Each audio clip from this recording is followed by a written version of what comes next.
వేలాది మంది ఆడబిడ్డలు ఇక్కడికి వచ్చి అండగా నిలబడి ఆశీర్వదించడానికి వచ్చినందుకు మీకు అందరికీ మనస్ఫూర్తిగా ధన్యవాదాలు, కృతజ్ఞతలు తెలియజేస్తున్నా. ఏ ఇంట్లో ఆడబిడ్డ ప్రశాంతంగా ఉంటుందో, ఏ ఇంట్లో ఆడబిడ్డకు రక్షణ ఉంటుందో, ఏ ఇంటి పెత్తనం ఆడబిడ్డ చేతిలో ఉంటుందో ఆ ఇల్లు గొప్పగా రాణిస్తుంది. ఆ ఇంట్లో సమస్యలు పరిష్కారం అవుతాయి. ఆడబిడ్డలు ఎక్కడైతే సంతోషంగా ఉంటారో అక్కడ మంచి పరిపాలన, ఆర్థిక అభివృద్ధి సాధిస్తుంది అని చెప్పి మన పెద్దలు చెప్పినారు. అందుకే ఈనాడు ప్రజాపాలనలో ఇందిరమ్మ రాజ్యంలో ఆడబిడ్డల్ని ఆర్థికంగా నిలబెట్టాలి, ఆడబిడ్డలు ఆత్మగౌరవంతో బ్రతకాలి, ఆడబిడ్డలు చదువుకోవాలి, ఆడబిడ్డలు ప్రభుత్వ ఉద్యోగాలలో రాణించాలి, ప్రజా పరిపాలనలో వాళ్ళ పాత్ర ప్రత్యేకంగా ఉండాలి అని ఈనాడు మన ప్రభుత్వం సంఘాల సభ్యులతో పాటు ఇతర ఆడబిడ్డలందరినీ కూడా అభివృద్ధి పదం వైపు నడిపించడానికి ఎన్నో సంక్షేమ పథకాలు, అభివృద్ధి కార్యక్రమాలను తీసుకోవడం జరిగింది. ఈనాడు మీకు అందరికీ తెలుసు, ప్రతి ఇంటికి 200 యూనిట్లు ఉచిత కరెంట్ ఇచ్చిన, ఈనాడు తమ పిల్లలకు పండుగ పూట మాత్రమే సన్న బియ్యంతో వండి పెడుతున్న ఆడబిడ్డలు వాళ్ళు తిన్నా తినకపోయినా కొడుకో బిడ్డో కడుపు నింపాలి, ఆ పిల్లలు సంతోషంగా ఉండాలని పండుగకో పబ్బానికో సన్న బియ్యంతో వండి పెట్టేది పరమానం. కానీ ఈనాడు మన ప్రభుత్వం 3,10,00,000 మంది తెలంగాణ ప్రజలకు సన్న బియ్యాన్ని అందించడం ద్వారా ప్రతిరోజు పండుగ చేసుకోవచ్చు, ప్రతి కుటుంబం కళ్ళల్లో ఆనందం ఉండాలి, మీ తల్లుల కళ్ళల్లో వెలుగులు చూడాలి అని ఈనాడు సన్న బియ్యం కార్యక్రమాన్ని మనం చేపట్టినాం. సిలిండర్ ధర 500 రూపాయలకే ఇవ్వడం కాకుండా ఆర్టీసీలో ఉచిత ప్రయాణం.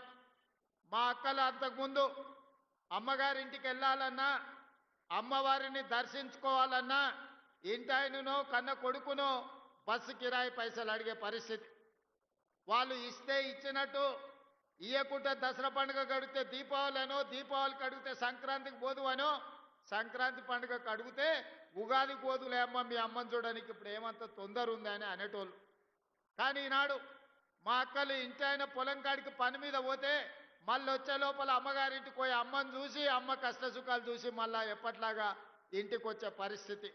ఎక్కడ చెయ్యి చూపిస్తే అక్కడ బస్సు ఆపే రోజులు ఈరోజు వచ్చినాయి. ఈ 2 ఏళ్లల్లో మీ తమ్ముడు ముఖ్యమంత్రి అయినాక మా అక్కలు నేను అడుగుతున్నా, ఎవరన్నా బస్సులో మీకు టికెట్కు పైసలు అడిగినరా అక్క? ఎవరన్నా అడిగినరా? ఎవరైనా పైసలు ఇచ్చిర్రా? టికెట్ కొనుక్కోనికి ₹1 నన్ను అడిగినరా? ఇవాళ బాజాబ్తా మీరు చెయ్యి అడ్డం పెడితే బస్సు ఆగుతుంది, బస్సు ఎక్కితే మీ ముందల రూపాయి కట్టు అని చెయ్యి చాపే ధైర్యం ఎవరికి లేదు. ఇవాళ బస్సులలో ఉచిత ప్రయాణమే కాదు, మా సంఘాల సభ్యులకు వ్యాపారాన్ని అందించాలి, ఆర్థికంగా నిలబెట్టాలని ఈనాడు 1000 ఆర్టీసీ బస్సులు మా సంఘాలకు యజమానులు చేసినాం. ఇప్పుడే మా మద్దూరు సంఘానికి ఆర్టీసీ బస్సు కొనిచ్చి ప్రారంభోత్సవం చేసి మద్దూరు మండల ఆడబిడ్డల్ని బస్సులకు యజమానులను చేసినాం. ఉచితంగా బస్సులో ప్రయాణం కాదు, ఆ ఆర్టీసీకి బస్సులోనే కొని కిరాయికి పెట్టి ఆదాయాన్ని సంపాదించే పరిస్థితి ఈరోజు మా ఆడబిడ్డలు చేరుకున్నారు. ఒకనాడు సోలారు విద్యుత్తు అదానీ అంబానీల సొంతం. కానీ ఈనాడు ఇందిరమ్మ రాజ్యంలో ప్రజాపాలనలో సోలారు విద్యుత్తును ఉత్పత్తి చేసి రాష్ట్రానికి సరఫరా చేసే యజమానులను అదానీ అంబానీలను కాదు, మా ఆడబిడ్డల్ని ఈరోజు సోలార్ పవర్ ప్లాంట్లకు యజమానులను చేసి అదానీ అంబానీలతోని పోటీ పడే విధంగా ఈనాడు మా ఆడబిడ్డలకు ఆర్థిక స్వతంత్రం వచ్చింది. ఇదే కాదు, పెట్రోల్ బంకుల వ్యాపారం. మొన్న నేను అడిగిన నారాయణపేట పెట్రోల్ బంక్ మనం ఆడబిడ్డలకు ఇచ్చినాం. నారాయణపేట పెట్రోల్ బంక్ ఎలా నడుస్తుందంటే నెలకు 4 లక్షల రూపాయలు సంపాదించుకుంటున్నాం సార్, అద్భుతంగా ఉందని మా ఆడబిడ్డలు చెప్తున్నారంటే పెట్రోల్ బంకులు కూడా ఈరోజు మా ఆడబిడ్డలు యజమానులైనరు. ఇదే కాదు, హైటెక్ సిటీ ప్రాంతంలో మైక్రోసాఫ్ట్, ఇన్ఫోసిస్ ఐటీ కంపెనీలు, ఫార్మా కంపెనీలు, ప్రపంచాన్ని శాసించే ఐటీ కంపెనీలు అక్కడ ఉన్నాయి.